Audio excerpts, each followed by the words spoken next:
So today's lesson will be on gravimetric analysis of a mixture. What that is gravimetric analysis is just the idea that we use weighing or some kind of weight measurement to determine the composition of a mixture. If you look at the word gravimetric, so metric means to measure or to, so that suffix usually applies to measuring things. And gravi is like gravity, so gravity is related to weight. So if you think of the word gravimetric, you think of weight measurement. Okay, so that's how we can remember that term. This picture here is a centrifuge, and a centrifuge is used in the medical industry as well as many other biomedical industry and things like that to separate mixtures so that we can weigh the components of the mixture and figure out what its composition is. So that's just one way we can gravimetrically analyze a particular substance. But in today's lesson, we're going to look at, we want to apply gravimetric analysis to a mixture of sand, water, and salt. So imagine that you just went to the beach. You just took a beaker and scooped just a bit of the sand out of the beach. Well, it would be some kind of mixture of sand, water, and salt. And we're going to use gravimetric analysis to figure out how much of each component is in this mixture. So the supplied sample tube, which we'll get, contains a mixture of sand, salt, and some water. So typical of what you would see at a beach, right? There's some dry sand, it'll have salt in it because the seawater would have washed onto it, and there might still be a little bit of water on there. So it'll be sand, salt, and maybe a little bit of water because it's a bit damp. And then we're going to separate them by using the chemical properties of each particular part, and then we can understand how much of each particular component we'll have.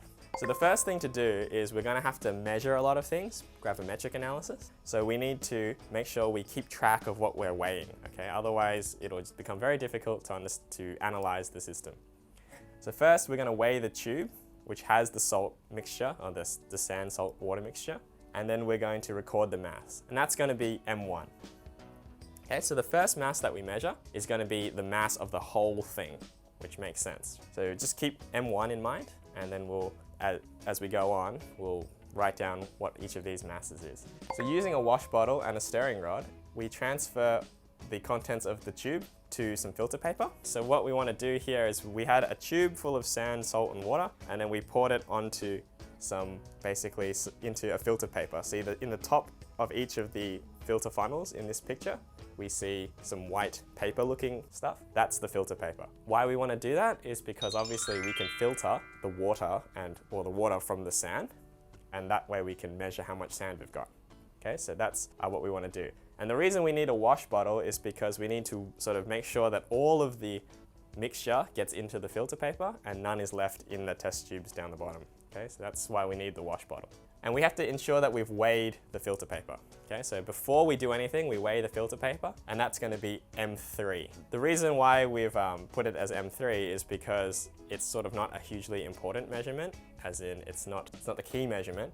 So we're going to just put it to the side just for now so that we can focus on the more important aspects of this experiment. We put them from the filter paper. Once we've got all the water filtered out, or as much as we can, we then transfer the filter paper to a pre-weighed evaporating basin. Remember that even though you have a filter, the sand does hold some water. The filter paper is not going to get rid of all of that water because it's just going to be locked in the sand. We have to get rid of that water, otherwise if we weigh the sand, we're going to have a bunch of sand and some water with the sand, and so the weight measurement will be the sand and some water, and that'll throw off our measurements. Okay, so we got to get rid of all the water by evaporating it. And so the pre-weighed evaporating basin has a mass of M2. Basically, M2 and M3 are just the weights of part of the apparatus that we're using. Not really a mixture, sand and salt and water, it's just the apparatus. So just keep that in mind. So then we rinse the tube, wash the sand that collects in the filter, and that's what we do before evaporation. The reason why we wash the sand again is because when the sand is in the filter paper, the water contains salt. So if we evaporate the water, we know that salt doesn't evaporate with the water. So the salt will be locked up in the sand, and then we have sand and salt after evaporation. And if we have sand and salt, when we weigh it, we're going to have a different measurement to what we would expect for just the sand. We got to get rid of all the salt, and we do that by washing it away. So when we pour water on the sand, the salt dissolves, the sand stays obviously the way it is, because otherwise we'd have disappearing beaches. But we have, so once the salt dissolves, it's free to move with the water. So the water will drag it away. So the water will drop down into the test tube, and that will bring the sand with it, the salt with it. So then, if we've washed the sand thoroughly enough, we should just have sand and water, because we'd have some water stuck there. So that's why we need to wash the sand again. Okay, so once we've done that, we remove the filter paper and place on a clean watch glass. So all that is just a little piece of glass. We put the filter paper there just so that nothing gets stuck on the evaporating basin or any of the other apparatus that we're using. And then we put the whole thing, the evaporating basin, the watch glass, the filter paper, all into an oven, a drying oven. So it's just it's similar to your home oven, except we just don't turn it up as high. It'll be maybe 60 to 80 degrees in temperature. And all that does is just evaporate the water. Nothing really special about it. And the reason why we say to a constant weight is because obviously if you're evaporating water, it doesn't all happen at once. So some of the water will disappear, then some more of the water over time. So if you were to sort of plot, for instance, if this was your time axis and this was your weight axis, you'd sort of see that over time the weight would decrease, but after a certain period it'd just flatten out. Okay, so I can't draw straight lines very well, but if it would be flat, that's your constant weight. The reason why we want a constant weight is because if we decide to stop here, there would be some water still in the sand, and that would throw off our measurement, obviously. So if we're here, we know that all the water is gone, and so that's why we say a constant weight rather than kind of seems dry. This is a quantitative way to say, look, it's really dry now. Finally, after we've dried it, we record the mass of the filter paper and the sand. So obviously we can't get all the sand out of the filter paper, so we'll just weigh the filter paper and the sand. And that's our number M4. So M1 was the mass of the mixture, M2 was the mass of the evaporating basin, and M3 was the mass of the filter paper. And here's the key one, M4 is the mass of the filter paper and just the sand.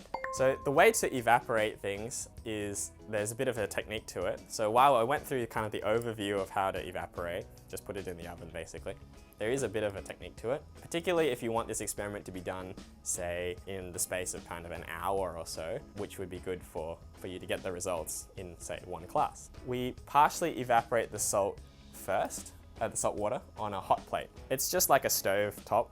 It's just a piece of heating, it's just a heating element. And we put the evaporating basin on there and just heat it. And this is to get the mass of the salt, sorry. In this case, in the case of the sand, we're trying to get rid of the water to get the sand measurement, and we've done that, that's M4. Now we want the mass of the salt. So we've got our evaporating basin, which has the salt water in it, which is all of the runoff from the filter paper. So all of the water that we use to wash the sand has gone into the test tube. We put that water into an evaporating basin, and now we're gonna heat it so we can get how much salt we've got. So we heat it first on a hot plate to kind of get the water hot. We don't want it to be so hot that it's boiling, because there's some issues associated with that I'll go through. After we get it kind of hot or warm, we put it in the oven as well, and that will get rid of all the rest of the water. To avoid the splattering of salt, so basically if you've ever boiled anything in your life, you'll see that, drops of water go flying out when we put enough energy into it. And so we don't want to do that, because if any water leaves, it could take salt with it. So it almost certainly will take salt with it. So we want to avoid that, so we want to heat it kind of gently. And the way we do that is with this drying oven. On a hot day, if you spill some water on the ground, it doesn't sizzle or boil, assuming it's not that hot. It kind of just gently disappears over time. Similar here, in the drying oven, we've got kind of a hot environment, but it's not so hot that things will sizzle away. It'll just disappear on its own accord, similar to a hot day and you spill water on the floor. But with the hot plate, it's like if you pour water into a really hot pan, it's just gonna boil instantaneously and then splatter and go everywhere. So this is just to get it to a kind of high temperature without boiling, and then the drying oven is for just kind of to get rid of the water over time. Once we're done with getting rid of all the water, we measure the basin, the evaporating basin that I just mentioned earlier, and the salt. We're not going to try and scrape away all the salt out of the basin, we're just going to measure it. And that's going to be M5. And then we can weigh the clean, dry sample tube. So the original tube where all of the mixture was in, we dry it out and then we weigh it, and that's going to be M6, okay? So let's just recap on what all the weights are. M1 is the mass of the tube and the mixture. M2 was the mass of the evaporating basin, this one. M3 was the mass of the filter paper inside the filter funnel. M4 was the mass of the sand and the filter paper. And M5 is the mass of the salt and the basin, the evaporating basin. And then M6 is the mass of the test tube that we started with. Okay, so we had a test tube, we took all the stuff out, then we weigh the test tube. Okay.